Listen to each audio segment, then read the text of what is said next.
وين مخططاتك بالعيد؟ وين بدك تسافر؟ وين بدك تروح؟ وين بدك تيجي؟ والله الميزانية صعبة الأيام هاي يعني.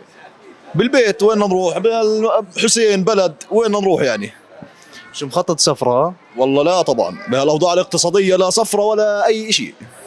الأوضاع صعبة، صعبة جدا يعني. الواحد يدوب يأمن حاله الأيام هاي، بتقول لي سفرة؟ وين اللي زينا وين بده يروح؟ والله صعبة.